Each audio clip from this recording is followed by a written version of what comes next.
আসসালামু আলাইকুম। সবাই কেমন আছেন? আশা করি ভালো আছেন। খালি থিওরি পড়াচ্ছি, সবাই হয়তো বিরক্ত হয়ে যাচ্ছেন। তারপরও কিছু করার নেই, কারণ আমাদের সাবজেক্টটাই এরকম। আমি আসলে থিওরির সাবজেক্ট আগে ধরেছি এই কারণে, পরীক্ষার সময় থিওরির জন্য অনেক হেজিটেশনে পড়তে হয়, অনেক ঝামেলা হয়। এই থিওরিগুলো আগে যদি পড়া না থাকে, তাহলে আপনি পরীক্ষার সময় মাথাটা এত গোলাবে যে আপনার পড়তে ইচ্ছে করবেন না। আপনি ভাববেন যে থিওরি পারি না, আল্লাহ, পরীক্ষার সময় তো সব থিওরি আসে।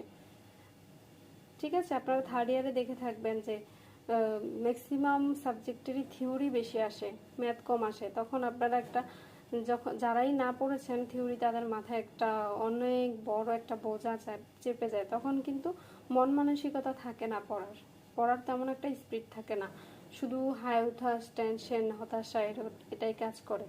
যার কারণে আমি থিওরির সাবজেক্টটা আগে ধরেছি। তারপর আমরা খুব, এটা শেষ হলে আশা রাখছি আমরা গাণিতিক একটা সাবজেক্ট ধরবো। ঠিক আছে, তো আমি শুরু করছি।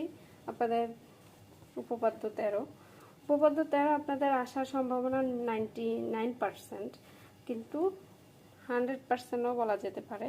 কিন্তু আপনারা এটা করে নেবেন, আপনারা বাসায় নিজে নিজে করবেন। এটা বোঝানোর কিছু নাই, সবই বাংলা। হ্যাঁ, ওইগুলোতে একটু তাও গাণিতিক আকার ছিল বলে আমি বুঝিয়েছি, এগুলোতে কিছুই বোঝানোর নাই, সবই বাংলা। দেখুন, সবই বাংলা। এগুলো সব মুখস্থ থাকতে হবে, এগুলো টেকনিক করে মনে রাখতে হবে, এগুলো সব মুখস্থ থাকতে হবে। ঠিক আছে, আপনারা এটা বাসায় করবেন। তো আমি এখন আপনাদেরকে যেটা দেখাবো সেটা হচ্ছে, আমরা আর কোনো থিওরি নেই, থিওরি 11 বাসায় করবেন। ওকে, দেন হচ্ছে আপনাদেরকে আমি দেখাবো হচ্ছে ম্যাথ। দেখেন, দেখা যে নিম্নের প্রত্যেকটি মেট্রিক সাপেক্ষে Rn একটি মেট্রিক জগৎ। আচ্ছা, যখনই Rn মেট্রিক জগৎ আমাদেরকে দেখাতে বলবে, তখনই আপনাদের উপপাদ্য কতর কথা, 8-এর কথা মনে করতে হবে। উপপাদ্য 8-এ কিন্তু আমরা এই মেট্রিক জগৎ Rn সেটার প্রমাণ করেছিলাম, আর সেটার আলোকেই আমরা গাণিতিক সমাধান করে থাকব। ঠিক আছে, তো এখন গণিত কিন্তু 3টা দেওয়া আছে। উদাহরণ 1-এ এ বি সি তিনোটাই মেট্রিক জগৎ প্রমাণ করতে হবে। খুবই ইজি, খুবই সিম্পল। আমরা কিন্তু এই অংশটার প্রমাণ করেছি। এটা অবশ্য এই অংশটা কিন্তু কিসে ছিল? থিওরি 8-এই ছিল। এই অংশটাও থিওরি 8-এ ছিল। আমাদের প্রমাণ করা খুবই ইজি। আমরা কিন্তু এই অংশটাই প্রমাণ করে থিওরি 8 কমপ্লিট করেছিলাম। সো এটা আর থিওরি 8 কিন্তু একই কথা। সো আপনারা থিওরি 8 লিখে ফেললেই হবে এই অংশটাতে, বিতে। আর এতে এটা আমি দেখিয়ে দিচ্ছি, আর ডিতে, সিতে যেটা, সেটাও আমি দেখিয়ে দিচ্ছি। প্রত্যেকটারই এই অঙ্কগুলোর নিয়ম প্যাটার্নটা হচ্ছে এরকম যে আপনার 4টা শর্ত যে আছে মেট্রিক জগতের, সেই 4টা শর্ত সিদ্ধ করলে হবে, সেই 4টা শর্ত করতে হবে। তো আমি দেখিয়ে দিচ্ছি একটা, পরবর্তীগুলা আপনারা নিজে বাসায় যতগুলো অঙ্ক আছে বাসায় ট্রাই করবেন।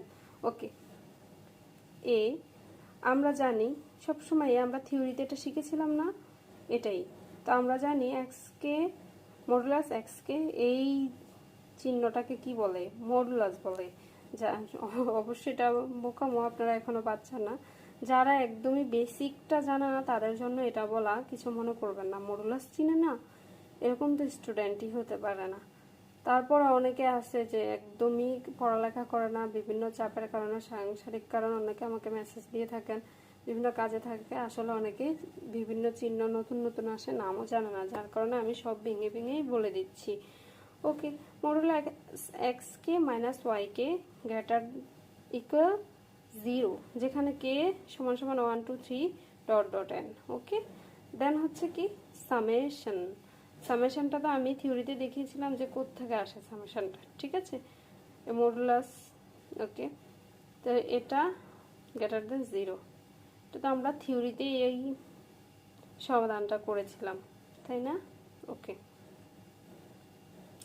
আচ্ছা, এবার 1 নাম্বার সমাধান কিন্তু এটাই। ওকে, এবার 2 নাম্বার সমাধান আছে, ধরি ডি এক্স ওয়াই ইকুয়াল 0। আপনারা জানেন যে distance of x Y equal 0 2 number সমাধান। তাহলে আমরা পাই কি? পাই সামেশন এই লাইনটা, লিখে ফেলবেন ইকুয়াল 0। ওকে, দেন হবে এই প্রমাণের সুবিধার্থে সামেশন উঠিয়ে ফেলবেন। এক্স ওয়াই বিপরীত ক্রম আবার লিখবেন। পুরাই থিওরি 8, পুরাই একদম পুরাই থিওরি 8। দেখেন পুরাই সবটাতে, যেটাতে সামেশন আছে, যেটাতে হাফ আছে সেটাতে হাফ দিচ্ছে, যেটাতে নাই সেটাতে দিচ্ছে না। খেয়াল করেন আপনারা, তো পুরাই থিওরি 8, পুরাই এটা করবেন আপনারা নিজে নিজে, ঠিক আছে? দেখেন পুরাই থিওরি 8, ঘাবড়ানোর কিছু নাই। এই সি নাম্বারে ম্যাক্স 1 গ্রেটার দেন কে, এটা হচ্ছে একটা শর্ত, এটা লেখা আছে। ওই যে লিমিট যেমন লেখেন না, limit x tends to infinitive বা যাই লিখেন না কেন, এইটার মতো একটা শর্ত। জাস্ট এটা সবসময় খালি সাথে সাথে লাগাই দিবেন, লাস্টে অ্যান্সারে যে আর লাগাইতে হবে না, এটাই। নাহলে বাকি সব ম্যাথমেটিক্যাল টার্ম কিন্তু থিওরি 8। ওকে, আচ্ছা আমি যেটা থিওরি 8-এর মতোই একটা এরকম দেখাচ্ছি। দেখুন এখানে বলেছে, মনে করো এক্স ডি একটি ম্যাট্রিক জগৎ। দেখাও যে d1xy equal mini 1dxy x এর উপর একটি মেট্রিক। আমাদেরকে একটা দেখাতে বলেছে। মেট্রিক জগৎ যেহেতু বলেছে অঙ্কটাতে, এটা কিন্তু 100% আসার সম্ভাবনা, 100% বাদ দেওয়া যাবে না। এই কারণে আমি আপনাদেরকে এটা বোঝাচ্ছি, ঠিক আছে? মেট্রিক জগৎ যেহেতু বলছে, আপনাদের মাথায় এটা সর্বপ্রথম নিয়ে আসতে হবে যে 4টা শর্ত মেনে চলতে হবে। 4টা শর্ত পরপর বের করলেই ব্যাস আমাদের অঙ্ক শেষ। আর এই 4টা শর্ত সমাধান করতে হলে আপনাদেরকে প্রথমত সেটাই ধরে নিতে হবে যে আমাদের ফাংশন, কোন ফাংশনটা নিয়ে কাজ করব। সেই ফাংশনটা কিন্তু প্রত্যেকটা অঙ্কের প্রশ্নেই দেওয়া থাকবে, সেটা আপনাদেরকে খুঁজে বের করতে হবে। যেমন আমাদের ফাংশন হবে এখন এখান থেকে নিয়ে এটুক, ঠিক আছে? এটা নিয়ে আমরা কাজ করব। আচ্ছা, যেহেতু ডি একটি ম্যাট্রিক, শুরু করছি। যেহেতু ডি একটি ম্যাট্রিক, 1 নাম্বার শর্ত, সুতরাং distance of x greater equal 0, এটা কিন্তু আমাদের প্রথম শর্তে প্রমাণ করে ম্যাট্রিক জগতের, ঠিক আছে? এটা আপনারা থিওরি 8-এ দেখবেন। All value of x y belongs to x, যেহেতু ডিস্টেন্স অফ এক্স ওয়াই বলেছে তাই আমরা এক্স ওয়াই দিয়েছি। All value of x y belongs to x. Okay, এরপর আমরা লিখছি এই লাইনটা, দেখেছেন? এই লাইন তো আমরা লিখেছি থিওরির 1 নাম্বার কি, 1 নাম্বার শর্তটা আগে লিখেছি। ওকে, দেন হচ্ছে আমরা কোন প্রদত্ত সমীকরণটা লিখেছি। প্রদত্ত সমীকরণ কোনটা? এটা। তো লিখছি distance 1 of x Y equal minimum, মিনিমামের সংক্ষিপ্ত রূপ মিন, ঠিক আছে? 1d গ্রেটার ইকুয়াল 0, এটা ইকুয়াল কি, গ্রেটার ইকুয়াল 0 লিখে দিলাম শর্তটা। দেন দেখুন 2 নাম্বার শর্ত, এটা ইকুয়াল 0, এটা হবে গ্রেটার ইকুয়াল 0, এরপর এটা হবে 0। আর তৃতীয়টা হচ্ছে distance of x Y equal distance of Y X, মানে এটা সমান সমান এটা উল্টাটা। চতুর্থটা হচ্ছে ডিস্টেন্স অফ এক্স ওয়াই এর সমান বা বড় হবে কিসের মান, ডিস্টেন্স অফ ওয়াই জেড এবং ডিস্টেন্স অফ জেড ওয়াই এর মান, ঠিক আছে? আমি শর্তগুলো বলেছি, শর্তগুলো আপনাদের মনে নাও থাকতে পারে, যার কারণে শর্তগুলো বলেছি। তো দ্বিতীয় নম্বর শর্ত হচ্ছে 0। তো আমরা দেখেন এই শর্তটা লিখেই মাত্র আমরা মানটা বসিয়ে দিয়েছি, ইকুয়াল 0। তো এটা মানে আমরা কি লিখতে পারি, distance of x Y equal 0। Okay, কিন্তু ডি একটি কি ম্যাট্রিক, সুতরাং ডিস্টেন্স এক্স ওয়াই ইকুয়াল 0 হতে পাই x equal y, distance of x Y equal 0, তো এক্স ইকুয়াল ওয়াই হয় না? এর 3 নাম্বার শর্তটা, যেহেতু দুটোটা 0, আমি তো আগেই বুঝিয়েছি একটা ম্যাট্রিক্সের ডিস্টেন্স কখন 0 হবে, মানে দূরত্ব কখন 0 হবে, যখন একটা একই বিন্দুতে এক্স এবং ওয়াই দুইটা বিদ্যমান থাকবে, তখনই 0 হবে। তো আমরা এক্স ইকুয়ালও 0, ওয়াই ইকুয়ালও 0, তো সুতরাং আমরা লিখতে পারি এক্স ইকুয়াল ওয়াই লিখতে পারি না, মানে এটার মান যা এটার মান তাই। আচ্ছা, বিপরীত ক্রমে ধরি এক্স ইকুয়াল ওয়াই, তখন distance of x Y equal 0 হবে। ঠিক আছে, এটাই আবার বিপরীত ক্রমে ধরি আমরা যেমন যেমন করে থিওরি সমাধান করেছি সেম নিয়ম। তো যেই প্যাটার্নটা সেটা লিখে ফেলবেন, লিখার পরে মিনিমাম 1 0, ডিস্টেন্সটা কি হবে 1 0 ইকুয়াল কি 0। আচ্ছা, 1 0 বলতে একই বিন্দুতে একটা বিন্দুতে বুঝিয়েছে এদের মান 0 হবে। দেন আমাদের প্রমাণে তো আছে 0, এদের মান তো 0 লিখেছি। তো distance of x Y equal 0 implies X equal Y. একদম পুরাই আপনারা এই 1 0 না দিলেও পারবেন, এই লাইনের পরেই সরাসরি 0 লিখে দিবেন, 0 লিখে দিতে পারবেন। ওকে, দেন এই লাইন লিখে দিতে পারবেন পুরা থিওরি 8। এবং এখন আসেন 3 নম্বরটা, distance of x Y equal distance of Y X হবে। আমি আগেই 3 নম্বর শর্তটা বলেছি। তো কি হবে, distance of x Y equal min 1d X Y.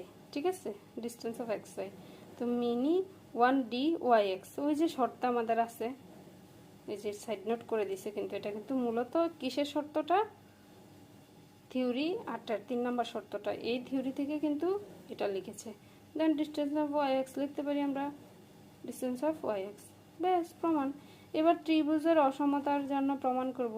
ত্রিভুজের অসমতা তো আমি বলেছিলামই, মনে আছে কিনা যাদের, তাদের জন্য এটা হচ্ছে ডি, এখানে লিখি d x y, d x z, আর এটা হচ্ছে কি, এটা হচ্ছে ডি জেড ওয়াই। ওকে, আচ্ছা, এই লাইনটা তো কীভাবে আসছে আপনারা জানেনই, আমি বলছি না। ওকে, এই শর্তটা মেনে চলতে হবে। এটা হচ্ছে কিসের শর্ত, এখানে D1 দেওয়া আছে প্রশ্নে, এই কারণে D1 হচ্ছে মূলত, কিন্তু শর্তটা আপনারা জানেন যে এটা। ঠিক আছে, তো লক্ষ্য করি যে distance of x Y equal minimum এটা গ্রেটার ইকুয়াল কি 1। দেন অথবা যদি distance of X Z equal কি হয় 1, বা distance of X Z equal Z Y equal 1 হয়, তখন ত্রিভুজ অসমতা distance of x Y greater than distance of X Z, distance of Z Y সিদ্ধ করে। আপনাদের এই 1 to 1 এসব কিছু না দিলেও হবে, ডিরেক্টলি আপনারা ওই যে এর সমাধানটা করতে পারেন, এখানে এই সমাধানটা করতে পারেন এখান থেকে। ধরে নেবেন, মনে করি distance of X Z greater than less than 1 এবং distance of Z Y less than 1, অর্থাৎ দুটোটাই 1। তাহলে কি হবে, distance of x Y equal হবে ওই যে লাইনটা, যে লাইনটা আপনারা প্রশ্নে দেওয়া আছে, এই লাইনটা লিখে দিবেন, দেওয়ার পরে equal distance of x Y. এবং ডিস্টেন্স অফ জেড ওয়াই হলে মিনিমাম জেড ওয়াই হবে, এক্স এর জায়গায় জেড, এই জায়গাটাই শুধু চেঞ্জ হবে, এখানে যা হবে এই জায়গায় তা হবে। কারণ ডিস্টেন্স অফ জেড ওয়াই এটার আলোকে এটা দিছি, পুরোটার 1 নং লিখতে পারেন। আবার যেহেতু ডি একটি ম্যাট্রিক্স, সুতরাং distance of x Y, distance of X Z, distance of Z Y. ঠিক আছে, এক্স জেড জেড ওয়াই, এটা তো মূলত যেই সমীকরণটা আমাদের 4 নং সমীকরণটা, এটা কিসের প্রমাণ, থিওরি 8-এর প্রমাণের লাইনটা লিখে দিয়েছে। ঠিক আছে, এটা দিছে 2 নং। এটা এভাবে না লেখে মেট্রিক জগৎ এর সংজ্ঞা অনুসারে পাই লিখে এটা লিখবেন, তারপর লিখবেন 2 নং, তারপর লিখবেন কি distance of x Y minimum 1d। এই 1টা কোত্থেকে আসে, প্রত্যেকবার এই 1টা কিন্তু এখান থেকে আসছে। ঠিক আছে, 1d distance of x Y equal distance of x Y, এটার মান তো আমরা একবারে প্রথমে পাইছি, distance of x Y, right, প্রথম প্রমাণে তো 1 নং হতে লিখে 1 নং দ্বারা লিখছে। তারপর হচ্ছে এটা হচ্ছে 2 নং, 2 নং এ আমরা এটা পেয়েছি 2 নং দ্বারা, এই যে 2 নং। ঠিক আছে, তারপর এটা আবার কি লিখেছে 1 নং দ্বারা, 1 নং দ্বারা হচ্ছে ডিস্টেন্স অফ এক্স ওয়াই, এই লাইনটা তো বাড়তি লিখেছে, এটার দরকার নেই। ঠিক আছে, একই কথাই দেখেন, এটা লেখার দরকার নেই এই লাইনটা। ঠিক আছে, আপনারা শুধু একটুক লিখবেন, লিখে অতএব এক্স D1 একটি ম্যাট্রিক্স জগৎ, ব্যাস প্রমাণ। ঠিক আছে, বইয়ে যেটা দেওয়া আছে।